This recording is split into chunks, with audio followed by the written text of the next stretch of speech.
इस कहानी के लेखक हैं पंचम प्रकाश।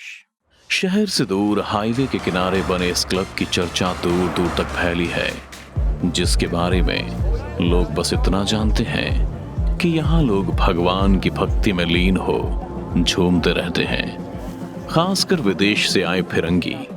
पर अब तक किसी को इसके अंदर की सच्चाई के बारे में भनक ही नहीं थी कि यहाँ क्या क्या होता है। ये पूछे कि क्या क्या नहीं होता। लोग अंदर झूमते तो है भगवान के रिमिक्स गाने पर, लेकिन हरकतें राक्षसों वाली होती हैं। ये क्लब इस शहर का नहीं बल्कि राज्य का वो अड्डा बन गया था, जहाँ खुलेआम जुएबाजी, नशाखोरी, ड्रग्स डीलिंग और यहाँ तक कि जिस्म फरोशी भी होती है। और इन सभी चीजों के पीछे जो शख्स है उसे लोग असुर के नाम से जानते हैं। अब असुर उसका असली नाम नहीं है, पर वो चाहता है कि लोग उसे एक असुरी समझें जो पल भर में जिंदा को मुर्दा कर देता है। लोग असुर के क्लब में चुपचाप आते जाते मजे करते और अपने हिस्से का पैसा लेकर वापस चल देते। जो ज्यादा चू चुपर करता, असुर उनकी बोलती बंद कर देता। असुर सिर्फ गुनाहों का देवता ही नहीं बल्कि एक तपा हुआ साधक भी है, जिसने कड़ी साधना कर किसी से नापरास्त होने की सिद्धि हासिल की है। और वो चाहता है कि एक दिन पूरे जहां में बस उसका ही सिक्का चले, क्योंकि ये कलयुग है जहां बस पैसा बोलता है। इसीलिए वो हर उस धंधे में घुसा पड़ा है जहां से वो पैसे बटोर सके। साथ ही खुद को और सक्षम बनाने के लिए वो रोज साधना भी करता है अपने क्लब के एक सीक्रेट रूम में, जहां उसने एक बड़ी सी राक्षसी प्रतिमा बना रखी थी और उसके आगे साष्टांग खड़ा मंत्रों को बुदबुदाने लगा और फिर अपनी आंखों को मूंद किसी अनजानी शक्ति का आवाहन करने लगा, जिसके बाद प्रतिमा की आंखों की चमक लाल होने लगी और उसके चारों तरफ से काले साए निकलकर असुर का चक्कर काटने लगे। जिसके बाद असुर जोर जोर से चीख कर कहने लगा, चामुंडा चामुंडा आ मुझ में क्षमा जा, चामुंडा चामुंडा आ मुझ में क्षमा जा, चामुंडा चामुंडा आ मुझ में क्षमा जा। असुर के चीखते ही प्रतिमा के पीछे रोशनी तेज होने लगती है और घूम रहे सभी काले साए असुर के शरीर में प्रवेश कर जाते हैं, जिसके बाद उसके चेहरे पर एक अजीब तेज आ गया और उसकी आंखें डबडबाकर लाल हो गईं। असुर ने सामने से कुमकुम की थाल उठाई और उसे प्रतिमा पर अर्पित कर दिया। तभी कोई झटके में दरवाजा खोलता हुआ अंदर आया और उसके साथ दो राइफलधारी गार्ड भी। तुम इस तरह से अपनी मनमानी नहीं चला सकते हो। अरे तुझे मैंने सड़क के गुंडे से शहर का राजा बनाया और अब तुम चाहते हो कि अपनी गद्दी में तुम्हें दे दूं। ये मत भूलो कि सीएम की ये गद्दी तुम्हें मेरी बदौलत ही मिली थी। अब वक्त आ गया है वापस लौटाने का, तो प्यार से दे दो। आगे अब मैं तुम्हें राजा बना के रखूंगा, वरना तुम्हें मेरी शक्तियों का अंदाजा नहीं है। एक सीएम के सामने क्या है रे तेरी शक्ति? मेरे एक इशारे पर दोनों तुझे यही गोलियों से छलनी कर देंगे और तुझ जैसे गुंडे को कोई पूछने वाला भी नहीं होगा, समझा? अबे खुद असुर कहने से कुछ नहीं होता, पावर गद्दी में होती है, इसलिए धमकी मत दे मुझे। सीएम ने इतना कहा ही था कि असुर ने उसका गला पकड़ा और उसे दीवार की तरफ फेंक दिया। और ताज्जुब की बात तो ये थी कि इतना होने के बाद भी उनके बॉडीगार्ड ने तो सीएम को बचाने की कोशिश तक नहीं की और ना ही असुर पर हमला किया। और जब सीएम ने उन्हें असुर को मारने का ऑर्डर दिया तो वो दोनों उल्टे सीएम की तरफ ही बढ़ने लगे और उसके पास पहुंच दोनों ने एक दूसरे को भी गोलियों से भून दिया। पर क्यों, ये सीएम की समझ से भी परे था। तभी सीएम की नजर असुर के कुटिल मुस्कान वाले चेहरे पर गई, जो उसकी तरफ ही आ रहा था। पता चल गया ना तुझे कि शक्ति सीएम की ज्यादा है या असुर की? फिर भी मुझे सीएम इसलिए बनना है ताकि सिर्फ ये शहर ही नहीं बल्कि पूरा राज्य मुझे राजा समझे। असुर हूं मैं, असुर। जो भी मुझसे टकराएगा उसका सर्वनाश तय है। असुर का ये विकराल रूप देख सीएम की हालत किसी शेर के चंगुल में फंसे मेमने की तरह हो गई थी। फिर भी उसने हिम्मत नहीं हारी और अपने खून से लथपथ चेहरे को पोंछते हुए कहा, महिषासुर को भी यही लगा था कि उसे कोई मार नहीं सकता था, पर देवी दुर्गा ने अवतार लिया और उस राक्षस का संहार किया। असुर, मैं तो चला जाऊंगा, पर एक बात हमेशा याद रखना, बुरे कर्मों का फल इसी जिंदगी में लेकर जाना होता है। मैं तो भोग ही रहा हूं, तेरी बारी भी आएगी। अबे सीएम, कलयुग की यही तो खास बात है, यहाँ सभी बुरे कर्म करने वाले ही बुरे हैं, कोई देवता नहीं है। अच्छा रुक, तुझे मैं एक देवी से मिलवाता हूँ। देवी, देख रहा है ना सीएम, ये कलयुग है जहाँ बस नाम देवी होता है और कर्म असुरों वाले ही होते हैं।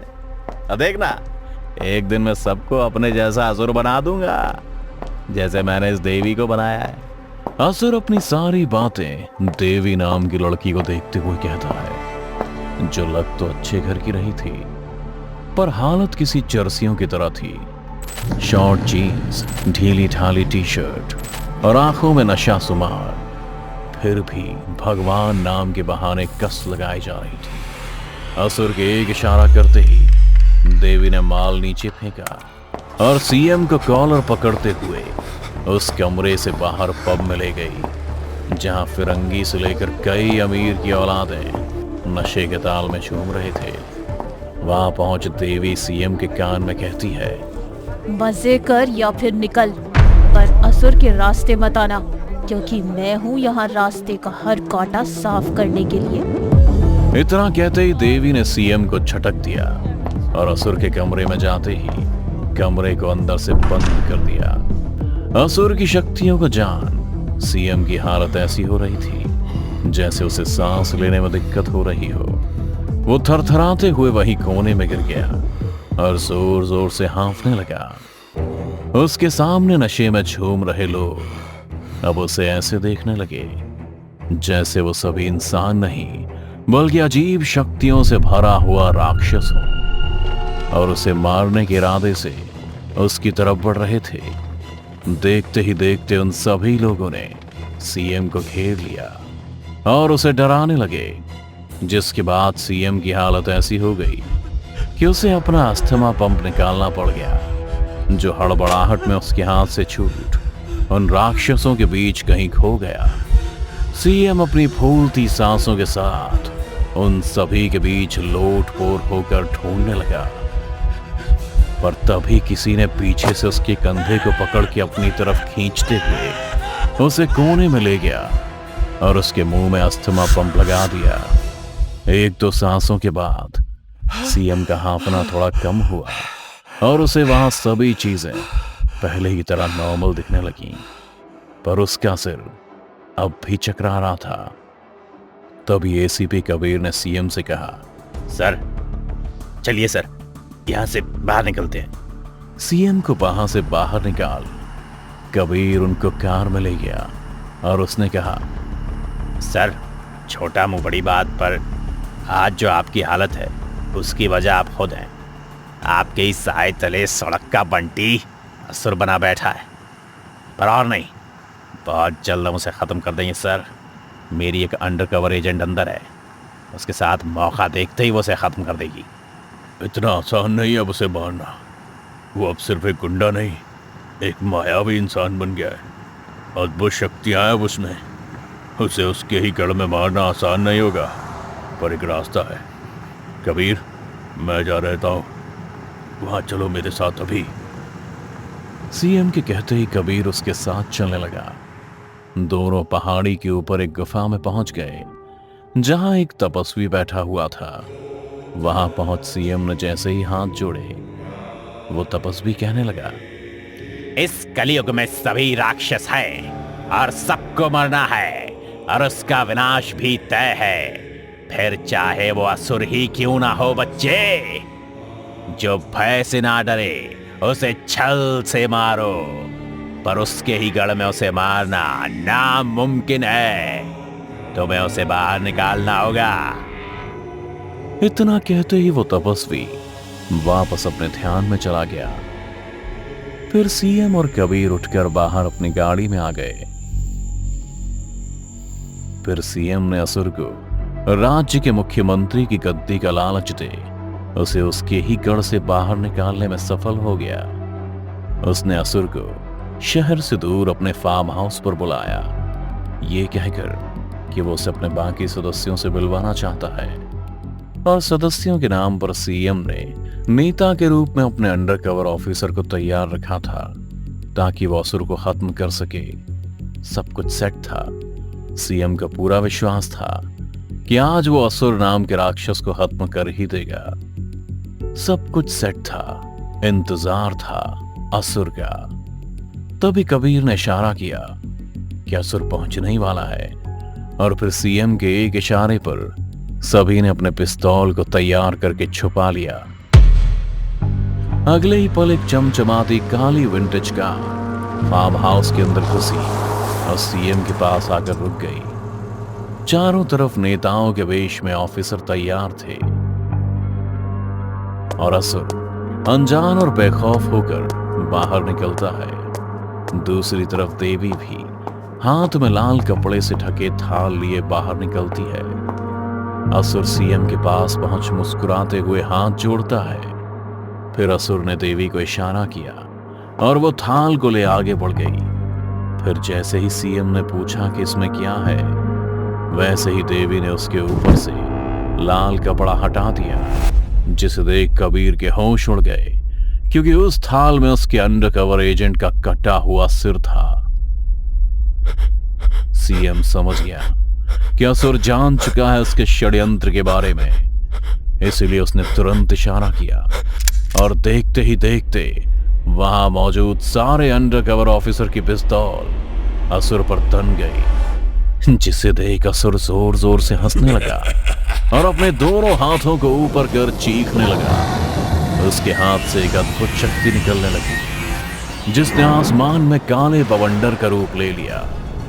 और फिर उसने जैसे ही अपने हाथों को नीचे किया, बादल जोर से गरजने लगे और फिर देखते ही देखते सभी ऑफिसर की गर्दन मुड़ी और उन्होंने एक दूसरे पर गोली चलानी शुरू की और सारे बॉडीगार्ड मारे गए। फिर असुर के सामने बचे सीएम और कबीर, जिस पर असुर ने अपनी शक्तियों का कहर बरसाना शुरू कर दिया।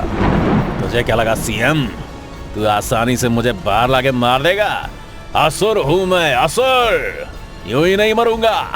अब तू देख मैं क्या करता हूं। इतना कहते ही असुर घुटने के बल बैठ मंत्र बुदबुदाने लगा और ध्यान में खोने लगा, जिसके असर से सीएम और कबीर जमीन से ऊपर हवा में उड़ने लगे। उनका शरीर ऐसे अकड़ने लगा मानो जैसे कोई उसे जकड़ रहा हो। असुर की शक्तियां इतनी बढ़ने लगी थी कि आसपास हर जगह विध्वंस होने लगा। तभी देवी गाड़ी से एक तलवार निकाल कर आगे बढ़ने लगी। उसके हर कदम के साथ उसका तेज बढ़ता जा रहा था। उस वक्त उसके स्वरूप में एक ऐसा तेज उभर रहा था जैसे खुद मां दुर्गा राक्षस का वध करने आ रही है। पर दुर्भाग्य से वो थी असुर के साथ। वो साथ थी, लेकिन उसका साथ देने के लिए नहीं, बल्कि उसका नरसंहार करने के लिए, क्योंकि असुर की वजह से ही देवी, जिसका असली नाम अंबिका था, उसके भाई को नशे की लत के कारण जान चली गई थी। इसलिए उसने खुद को न्यौछावर कर पहले असुर का विश्वास जीता और फिर उसे तलाश थी एक सही मौके की जिसमें वो असुर का नरसंहार कर सके, जिसने उसके परिवार के चिराग को बुझा दिया। इसलिए उसने बिना देरी किए एक झटके में असुर का सिर धड़ से अलग कर दिया और बुराई का अंत किया। असुर के अंत के साथ ही उसका वो अड्डा भी बंद हो गया जहां सभी धर्म का ढोंग किया करते थे। अंबिका थी तो कलयुग की, लेकिन असल में वो कलयुग की देवी थी जिसने असुर नाम के राक्षस को खत्म कर शहर और राज्य को बर्बाद होने से बचा लिया था। दोस्तों, अगर आपको हमारी कहानी अच्छी लगी हो तो लाइक, कमेंट और शेयर जरूर करें। साथ ही रेगुलर अपडेट के लिए चैनल को सब्सक्राइब करें। और अगर आपके पास भी कोई डर से भरी दमदार कहानी है तो भेजिए हमारे मेल एड्रेस पर अभी।